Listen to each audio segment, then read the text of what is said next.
formatting here. So anyway, I can't find anything. All right, so very good. So let's go ahead and we'll start the thing here in just about a minute. Okay, so we'll Okay. get this thing up and going. And what I'll do is I'll have you introduce yourself, say Okay. where you are and who that place is, and all that kind of good stuff. And Okay. we'll get this up and going here shortly. Right.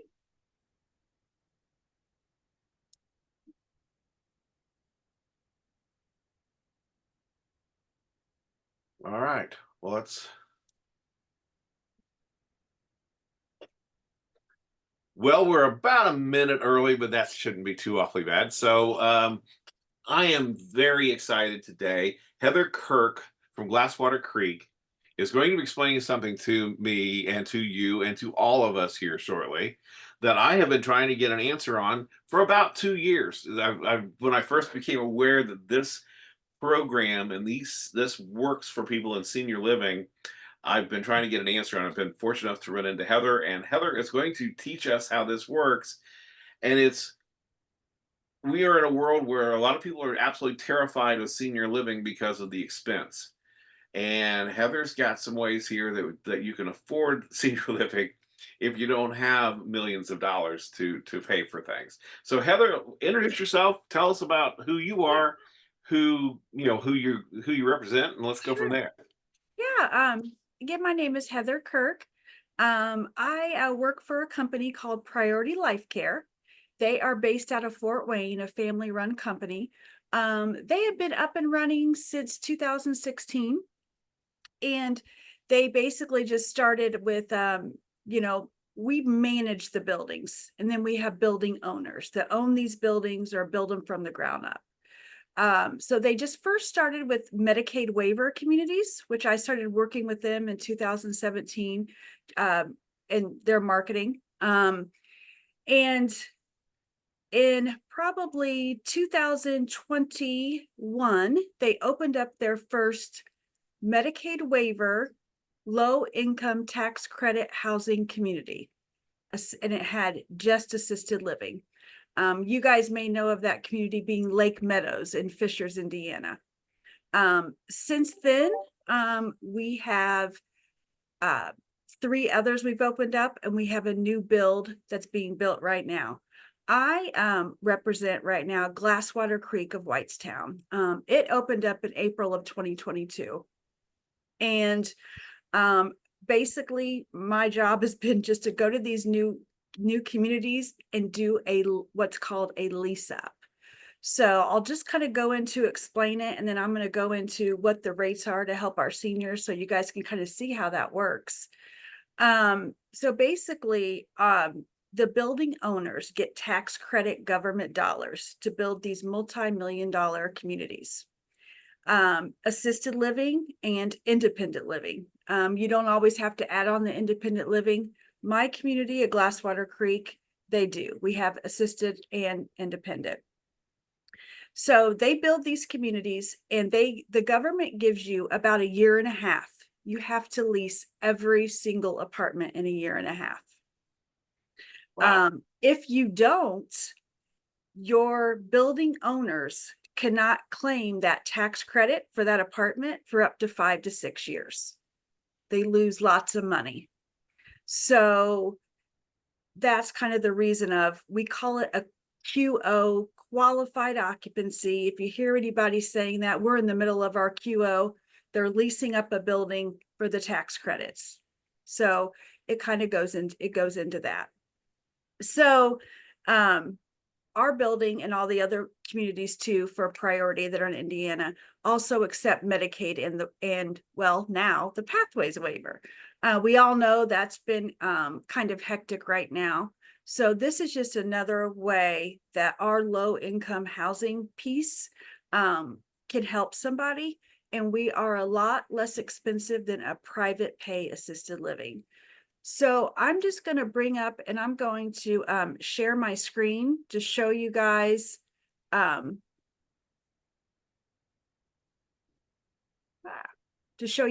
all the information and how this kind of works. And this is what I do when I do a tour with a family or anything like that. I go through here and I will bring out this form to kind of show them. Lots of people are more visual than if I just rattle it off to them and they have to write it down. So basically, like I said, this is just for our county and our community. So this is Boone County low income tax credit housing rates. Every county has different rates. So, Fishers has one. We have another community going up in Greenfield. That county will have their own. So this is just for my community.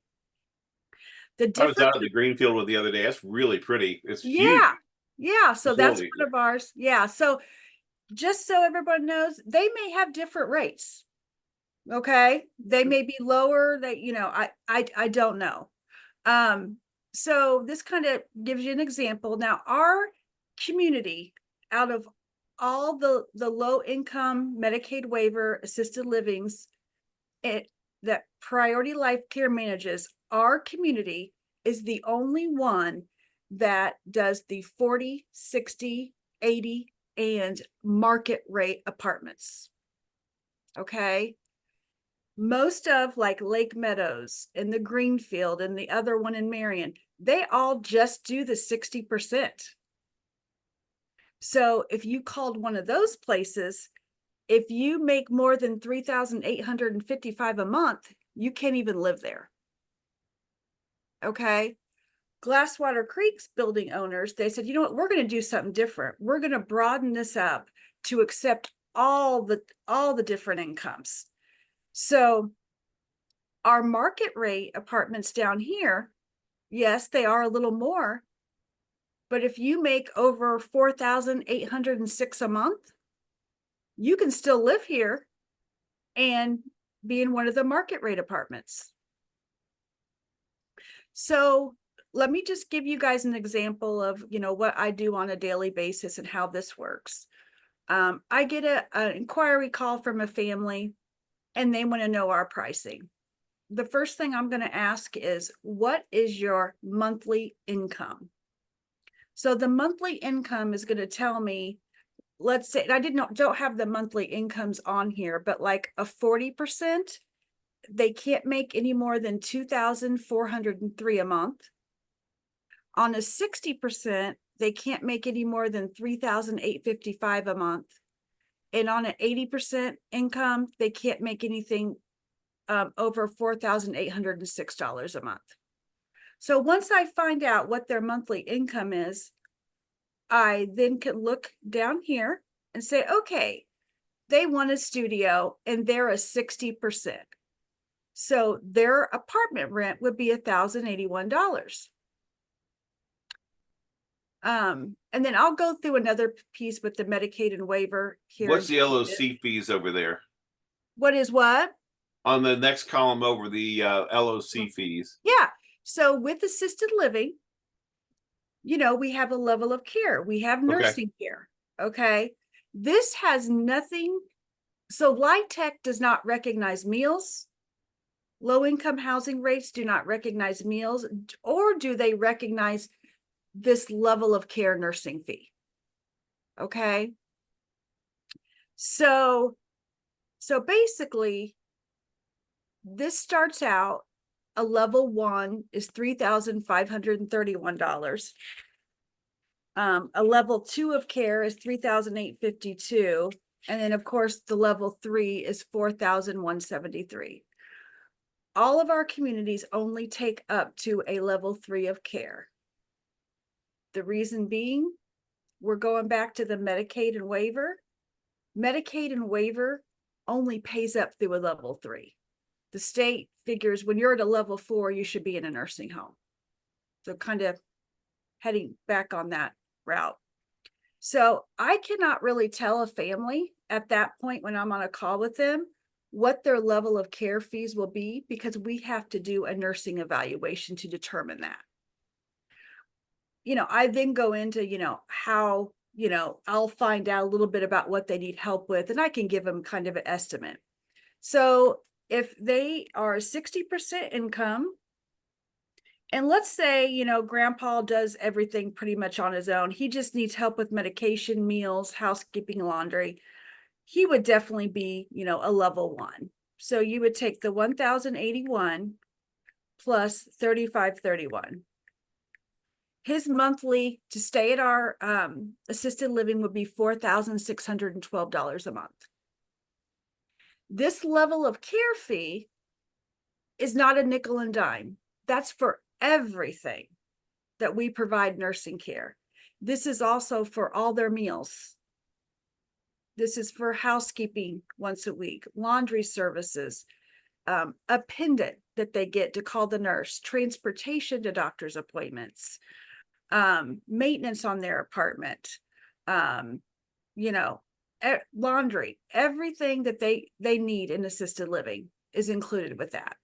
So as you can see, it's a lot less expensive than a private pay community with assisted living. Now, let's say the family says, oh, but wait, my loved one has Medicaid in the waiver. I'm like, oh, okay, well, hold on just a second.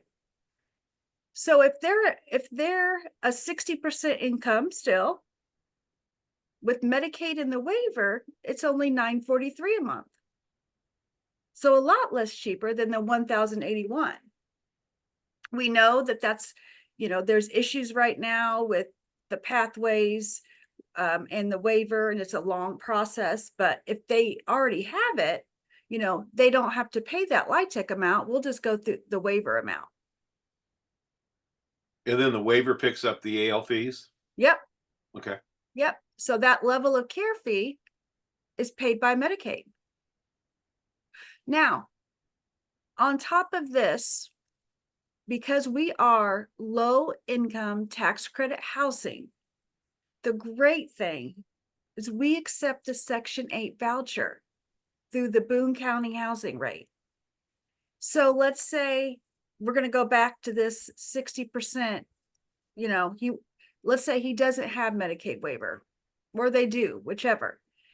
If he has that, if grandpa has that Section 8 voucher, you're going to get $400 to $500 more off your apartment fee. And like I said, you can have the Medicaid in the waiver and the Section 8 voucher. I know some people that pay $200 a month. Because of all those benefits. Because of all those benefits. That is the great thing about, lots of people think that the Section 8 voucher is only for an individual's apartment living on their own. No, it's not. You basically just do it online, get on the wait list, and they usually open up the wait list a couple times a year, and it's just worth the wait. And then the disposable income that they get to keep for, other things is just remarkable. So that's assisted living.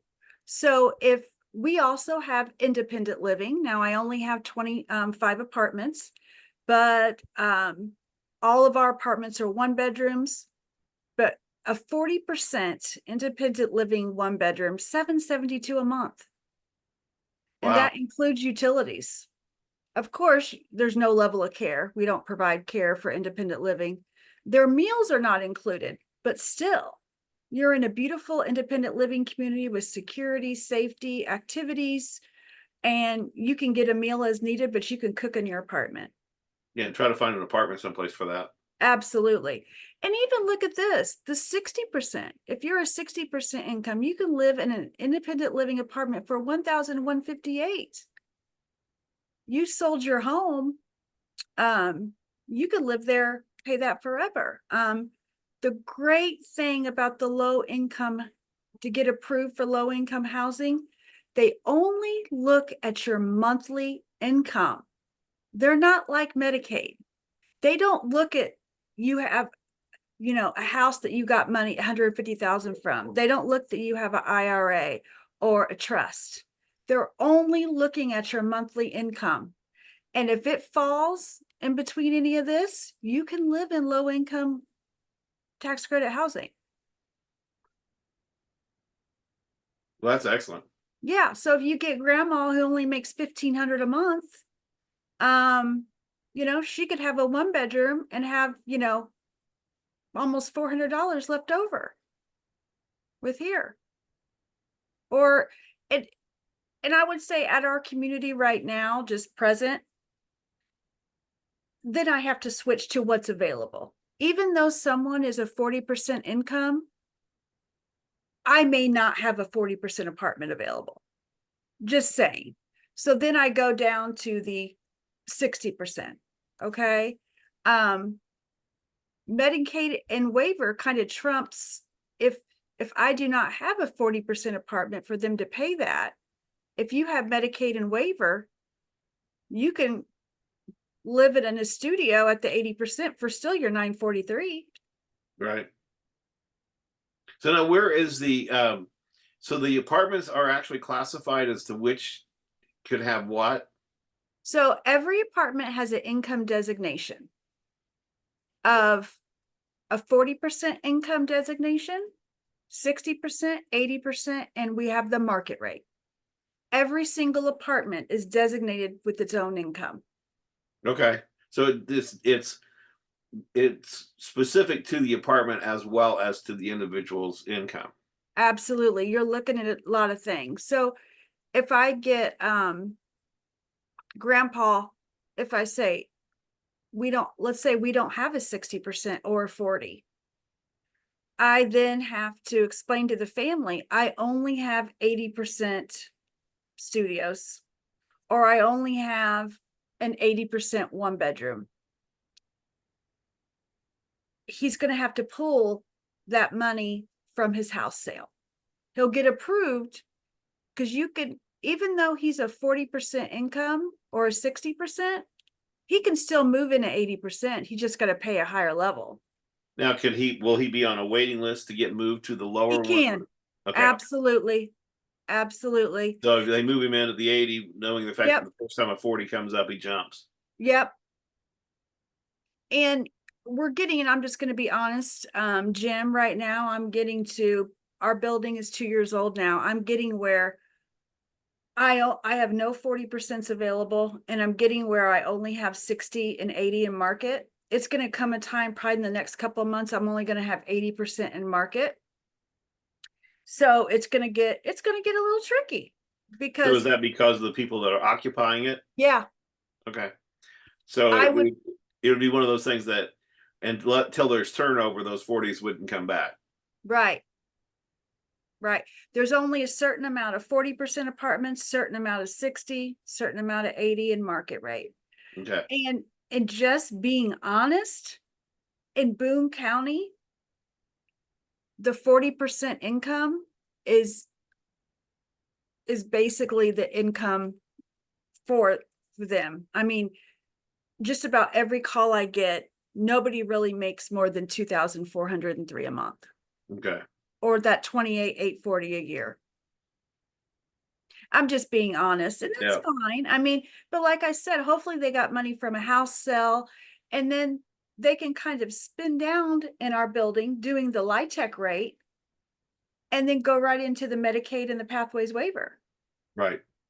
That's what, and So then now they the don't even pathway. have to move. So basically, I'm going to kind of divert the question here for a second. I wasn't Sure. really aware. I mean, I was aware that everyone on Medicaid in Indiana had to go on pathways. I Mhm. really wasn't aware that that became part of is there a separate waiver for a pathways waiver, or how does that work? Yeah, yeah. It's basically, do you remember the A&D waiver? Right. Okay. It's basically what's happening now is Socoa cannot manage the Medicaid and waiver any longer in the state of Indiana. They ran out of money. So basically, Humana, Anthem, and United Healthcare are going to be managing the Medicaid and waiver now. Okay. Three, So they handled the whole thing. I just thought they'd yep. handle the medical part of it. No, they handle all of it. Socoa is still going to do some things with maybe some housing things, but not Medicaid in the waiver any longer as of July 1. Okay. So I guess I didn't pick that part of it up. So yeah, yeah. So basically, the state is going to pick 800 people that are on the wait list for the waiver every month, and they'll get a letter to say, hey, you're approved. Um, and the bottom line with that is nobody's going to get approved for their waiver in a week to 3 months anymore. We may have people that are going to be waiting a year, just being It's honest. gonna be like getting on Section 8. Mm-hmm. Yeah. Yes. Um, so I mean, it's just like I said, we still accept it, and these are the rates. So, but there is a lot of people I've had moved in that already have still Medicaid in the Pathways waiver and are with their insurance company now. But anybody brand new, the other piece to that is my building owners. We are accepting Medicaid waiver pending residents to move into our community at Glasswater. And I've had a lot of elder law attorneys ask me, why are you guys doing that? Oh my gosh, you're taking on such a burden with not getting paid. Well, we're still getting our apartment rent fee, but we have to keep this building leased up for the tax credits. Yeah. So So, if you lose some money on an apartment for a short time, that's still a lot better than losing the entire tax yes. credit. Yes. So what we're doing right now, Jim, anybody that is Medicaid waiver pending, we go through all the processes and get them moved in. We tell them how to obtain and call to get the waiver started. I can guide them with resources that I know that can help them with the Medicaid. And what we're doing is we are concessioning this level of care fee for 30 days at a time for them until they get on, till everything comes together and they're approved they get off the wait list for the waiver and their Medicaid is done. Does Medicaid then reimburse you for those months, or are you guys just eating? No, Medicaid does not retro reimburse Okay. anymore. Okay. So no. So you're probably one of the few that are going to take that risk at this point. Yes. As of right now, our Mhm. building owners are like, just keep going. I mean, I have to get everything approved through our corporate office. But we're still wanting to help people. And we know they could be on the wait list for 6 months or more, a year. So now these apartments that are classified 40, 60, 80, are Mhm. they the same apartment floor plans, or is there Yeah, any, what is there, well, these are on the third floor, or these are on the second floor. Is there anything like that involved in it, or is it just random? random. Okay. It's random. Yeah, and there's no difference in size or anything. The only thing that differs in size is just like any normal assisted living. You go in one apartment and it's like, oh, this is nice. But you go in the next one, it's 3 feet bigger because of a bump out.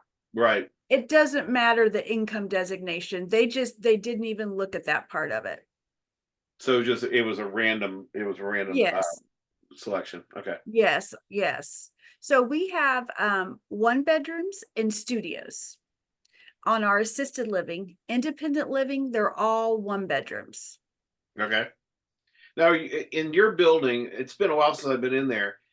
Is it the assisted living in one part of the building and the independent in another part, or is it all just intermixed? So our first, second, and third floors are assisted living, and our fourth floor is independent living. Okay. But they all do activities together, and a lot of our independent living residents eat their meals with the assisted living residents. It's a very active community, since we only can accept up to a level 3 of care in our assisted living, right? Right. So it's very active. A lot of people that live there have been living in Boone County for ages and know each other. And I always say that at Glasswater, the residents make the community. I mean, just as you walk in, just the friendliness and um, everybody around, you're usually going to always see people. Well, I am going to say one thing to people that are trying to find you. MapQuest or whatever, the thing on my phone can never find you guys. It always takes me into the subdivision. I get drive around forever, and I go, Yeah, I know it's just over there, but so yeah, yeah. yeah, It's all the way in the back yeah. by Redwood. by those little apartment condos right across the street. But it always wants to take me in a different weird way through Right. the neighborhoods. Yeah. So anyway, Right.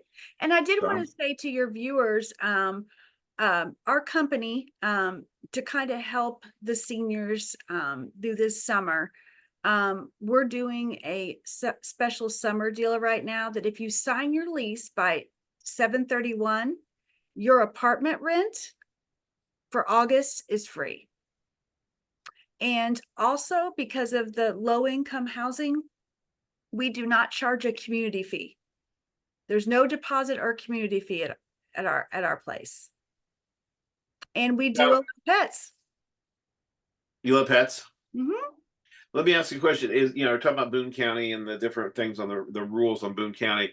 Does the resident that moves in have to be from Boone County, or doesn't really matter? Doesn't matter. Okay. I have people that have moved from out of state. I had a lady not even a month ago directly move into our community from Maine, a lady from Ohio last week. Yeah. So, Yeah, coming to see family, but live close to family and stuff. yep, I just they're was moving here. curious if that with your Yep. qualifications, I didn't know if that put you in a bind on that or not. No, no.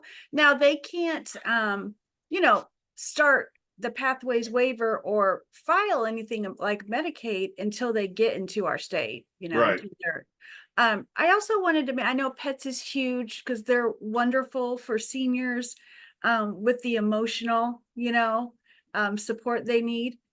At our community, if you get a letter from your physician that your dog or cat is an emotional support animal, you do not have to pay any fees because since we are low income tax credit housing. Very good. Well, Yeah. this is exciting. I am so excited to actually have this explained, because it's Well, kind of like, I hope you understand it. And you know, I at our community, I do a lot of the processes for this, so you'd be directly working with me, and it's basically we can do processes in one day to move in, but there's a few documents that are needed. But once I break it down for you, it's not that bad. It's not like filing Medicaid by any means. so let me ask you a question. What are the biggest challenges that people have when they come in to do this? Is it or getting them to understand it, or getting their families to understand it? What are the biggest challenges that you run into? The biggest challenges is a lot of people can't afford the level of care fees. Right. They can't. If you can't, just be honest. Like I said, for our people that are truly Medicaid pathways waiver pending, or they're getting ready to start it, we are concessioning that for 30 days at a time. There are some people that can pay it. So that's why when I do an inquiry call, I'm usually on it for about an hour to kind of figure out exactly where they're at so I can help them. And I tell them, just be honest with me. I don't want you to get into something that you think you can afford or you can't. Just be honest with me. I even had a family say, hey, we can pay 3,000 of her level of care fee. So we said, okay. And so I just have to get it approved through corporate because they're trying to do a little bit of a spin down on her, and her house is in a reverse mortgage. So they're paying her apartment fee and then part of her level of care fee, and she's Medicaid pending and waiver pending. So we always can work something out. But this apartment fee is very critical that we have to kind of keep with that. So when you do you're waiving the care fee for a Mhm. period of time for Medicaid waiver approved and what have you. Mhm. You say it's a 30-day deal. What determines whether the next 30 days is going to happen? Sure. Absolutely. So what we tell our families is keep doing the process. Um, we're gonna come and check with you in 30 days to see how things are going. And we're gonna check online to see if you're approved. You're not approved, they're gonna sign a paper that we send to the corporate office that says we're gonna concession another 30 days for grandpa because we're still waiting. So it's just a paper they have to sign every 30 days, the resident or the family, to let our corporate office know, you know, they're still going through the processes and they're waiting. We So were doing basically, 90 days. Do if they're what? making if they're in the system trying to do it, basically they're not going to get kicked out. It's if they can't do if they're still waiting for the government. Right. It is that they're not. If I assume that if they're not doing the things they need to do, answering the questions when they do whatever, then that's when that puts them at jeopardy.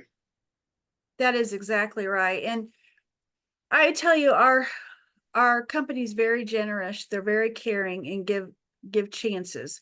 But if we have, someone that won't call us back, um, we know that, they're not bringing us the correct paperwork, saying they're on the wait list, or we don't know when they're having their assessment. We keep track of all these dates and everything.